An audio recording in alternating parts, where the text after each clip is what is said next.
د افغانستان د کرکټ ځلاند ستوري راشد خان له نوریا چې په نور احمد مشهوره ده لاسنیوی وکړ. د افغانستان د کرکټ ځلاند ستوري راشد خان هغه کسان وغندل چې له نوریې څخه یې ویډیوګانې او عکسونه خپاره کړي وو. نوریا چې په غور ولایت په یو کافي شاپ کې د هلکانو په جامه کې کار کو، د طالبانو لخوا نیول کېږي، ویډیوګانې او عکسونه ترې خپریږي. د حقیقت چینل درنو کتونکو سلام، ستړي مشئ، وخت مو په خیر. په دې هیله چې روغ او جوړ واوسئ. په سر کې یادونه کوم که حقیقت نیوز چینل مو نوی سبسکرایب کړئ نو په درنښت سره همدا اوس یې سبسکرایب کړئ، ترڅو زموږ مهم او تازه خبر تر ټولو دمخه تر تاسو در ورسیږي.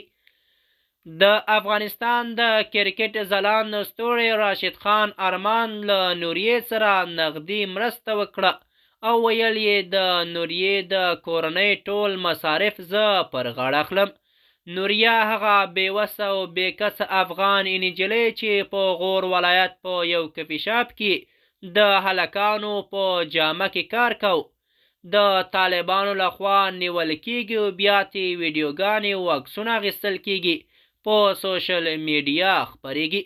د افغانستان د کرکټ ځلاند ستوري دغه کسان په کلکو ټکو وغندل او د طالبانو حکومت څخه یې غوښتنه وکړه چې دغه کسانو ته په سخته سزا دې محکوم کړی شي.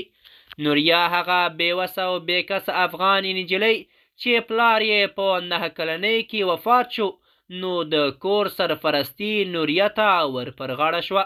نوریا مجبوره شوه چې د هلکانو په جامه کې وګرځي او په غور ولایت په یو کافي شاپ کې کار پیل کړ.